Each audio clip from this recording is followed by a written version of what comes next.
Olá pessoal, na aula de hoje falaremos sobre a produção e o consumo de energia, um assunto de grande importância, de grande ocorrência nos vestibulares e principalmente nos exames do Enem, tendo em vista aí a grande ocorrência que em todos os anos mais de uma questão sobre esse assunto é abordada. Vamos lá?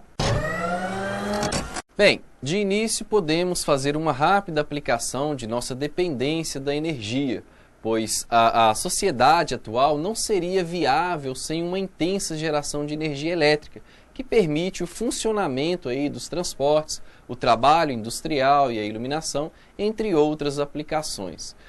Esta energia pode ser obtida a partir de diversas fontes. Algumas delas, como o sol e o vento, são renováveis e limpas. Por outro lado, outras, como o carvão e o petróleo, são muito poluidoras e não são renováveis. A partir de agora, falaremos alguns aspectos de vários tipos de energia. Por exemplo, a energia hidrelétrica. Essa energia, também chamada de hidráulica, consiste no aproveitamento energético da queda de grandes quantidades de água dos rios ali, e também de lagoas, produzida aí pelos desníveis existentes de formação natural ou artificial, no caso aí das grandes barragens e represas que nós conhecemos. Esta forma de geração de energia tem um peso relativamente importante na estrutura energética de muitos países e, mediante a construção da infraestrutura necessária para a sua utilização, permite gerar de maneira limpa e com um elevado grau de autonomia energia elétrica aí, sem consumo de combustíveis fósseis. Nesse tipo de energia existem as chamadas centrais hidrelétricas. Nas centrais hidrelétricas, a energia potencial da água represada é transformada em energia cinética da água em movimento. Quando esta água chega às turbinas, ocorre a transformação da energia cinética em energia elétrica, conforme vimos aí nessa imagem. E um outro detalhe importante desse tipo de energia é o seu impacto ambiental, pois, partindo de uma visão aí de proteção ambiental, a construção de uma central hidrelétrica tem aí vários aspectos positivos. E dentre eles, podemos citar que apresenta um mínimo impacto ambiental se comparada com a geração de eletricidade a partir de combustíveis fósseis. Também não emite CO2, o gás carbônico, para a atmosfera e, consequentemente, não contribui para o aumento do efeito estufa. Também, esta forma de energia não emite óxidos de nitrogênio e enxofre e, consequentemente, não provoca a conhecida chuva ácida. E, além disso, não produz substâncias tóxicas nem radioativas. Bem, outra forma aí de energia é a chamada energia nuclear. A produção de energia nuclear é baseada no aproveitamento da energia liberada pelas reações nucleares dos átomos de elementos químicos que são radioativos. Nesse caso, utiliza-se esta energia para aquecer a água, que por sua vez acionará as turbinas encarregadas aí de gerar eletricidade. A utilização da energia liberada em reações nucleares de fusão ainda se encontra em fase experimental, principalmente no Brasil, embora o seu futuro seja extremamente promissor. Dessa forma, vemos aí o futuro da energia nuclear, no qual a energia será a fonte de energia mais utilizada através aí desta energia nuclear. Apesar das vantagens do uso da energia nuclear nos reatores aí de fissão convencionais, os possíveis riscos de contaminação radioativa, principalmente por acidentes, fizeram com que este sistema de geração de energia tenha deixado de se expandir. Agora, outro tipo de energia é a energia solar. Vemos que o desenvolvimento de tecnologias alternativas permitiu uma redução no uso de processos energéticos baseados exclusivamente nos combustíveis de origem fóssil, como aí é o caso do gás natural e derivados do petróleo, por exemplo. Bem, a energia proveniente do Sol pode ser aproveitada para gerar eletricidade ou pode ser utilizada diretamente, em especial aí para aquecer água ou edifícios. Trata-se de uma energia praticamente inesgotável e de impacto ambiental nulo, razão pela qual atualmente há incentivos ao seu desenvolvimento. Ela funciona da seguinte forma: o Sol emite radiação de forma contínua, conforme vemos aí nessa imagem. A energia radiante ela se propaga sob a forma de ondas eletromagnéticas de diferentes frequências e comprimentos de onda. Quando a luz solar atravessa a atmosfera terrestre, ocorrem fenômenos de difusão e absorção, que, entre outros efeitos de menor importância, provocam uma diminuição da intensidade da radiação solar. E a luz solar, ela transporta energia que aquece a Terra e é, inclusive, uma causa condicionante do clima e do nosso tempo. Bem, aqui no Brasil, a geração de energia elétrica a partir da energia solar teve um impulso notável por meio de projetos privados e também governamentais, principalmente porque atraiu o interesse de fabricantes pelo mercado brasileiro. A quantidade de radiação incidente no território brasileiro é outro fator muito significativo para o aproveitamento da energia solar. Em uma experiência realizada no ano 2000 para avaliar a viabilidade técnica e econômica do aquecimento solar como substituto ali do chuveiro elétrico nas residências, constatou-se uma economia de cerca de 20% no consumo de energia elétrica, o que representou aí uma redução de cerca de 30% no valor da conta mensal de luz aí nas residências. Bem, o último tipo aí de energia que abordaremos nesta aula é a chamada energia geotérmica. Ela provém do interior da Terra e manifesta-se sob a forma de água quente ou vapor. Em geral, na crosta terrestre, a temperatura ela aumenta ali, em média 1 centímetro a cada 30 metros, mais ou menos, de profundidade.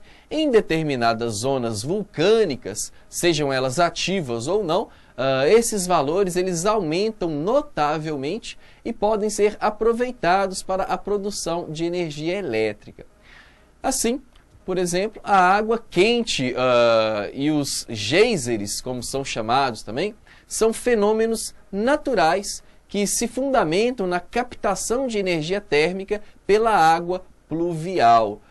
Bem, existem vários mecanismos capazes de explicar a origem geofísica dessa energia térmica, e são muito diversos esses mecanismos. Os mais importantes aí são, por exemplo, o calor gerado pela colisão com meteoritos ou planetóides no período de formação do planeta, e desta forma, uma grande parte aí da energia geotérmica é dissipada para o exterior através da superfície terrestre.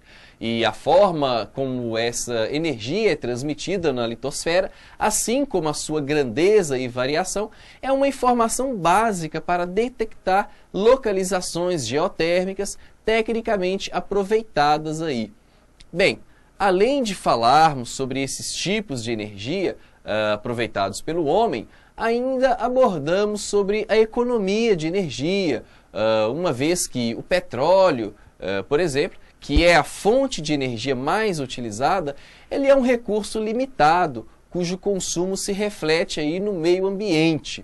E isso obriga o desenvolvimento de novas tecnologias energéticas e a adoção de medidas destinadas a diminuir o consumo energético, sem que haja necessariamente uma queda da qualidade de vida.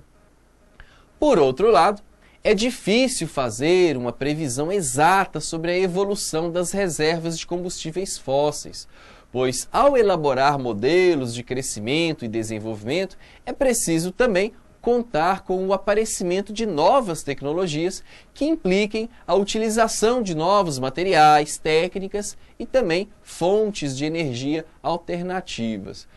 Outro dado importante é lembrarmos que mais do que a contenção da procura, foi também o aumento da oferta que evitou uma crise energética. Se os dados disponíveis aí de 1973, por exemplo, apontavam que as reservas de petróleo só seriam suficientes para cerca de 30 anos, por outro lado, em 1989, o prazo aí foi ampliado por cerca de 43 anos ainda de reservas que teremos. Agora, o momento previsto para o esgotamento mesmo das reservas petrolíferas foi distanciando aí progressivamente da certeza que os cientistas tinham. E por fim, um último aspecto a falarmos é sobre o desenvolvimento sustentável. Bem, como já tratamos em outra aula, se refere ao crescimento econômico capaz de satisfazer as necessidades atuais sem comprometer a capacidade de satisfazê-las no futuro. E para isso, contamos com cuidados aí, como pequenas mudanças nos hábitos cotidianos podem gerar aí economia de energia sem que piore a qualidade de vida. A racionalização em escala doméstica do consumo em aquecimento, água quente, refrigeração, eletrodomésticos e iluminação, por exemplo, afetam consideravelmente o balanço energético de todo o nosso país. Como vemos aí nessa próxima imagem, o consumo de bens elaborados ou embalados com materiais reciclados ou recicláveis e com embalagens reutilizáveis representa uma otimização energética. A coleta seletiva do lixo facilita também a reciclagem e, portanto, implicitamente também a economia de energia. A iluminação de interiores, como vemos nessa imagem aí, oferece muitas possibilidades de racionalizar o consumo de energia, além de aproveitar a luz natural, não usar mais luz do que o necessário e sempre apagar as luzes ao deixar aí um recinto. A substituição de lâmpadas incandescentes também por fluorescentes representa uma economia em torno de 80%. E, por fim, percebemos que no Brasil o setor industrial consome cerca de 40% de toda a energia elétrica produzida.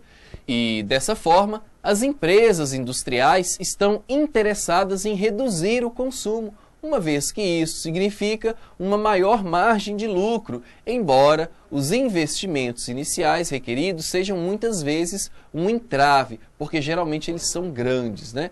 A utilização de materiais reciclados como matéria-prima é uma das maneiras mais simples e eficazes de poupar energia.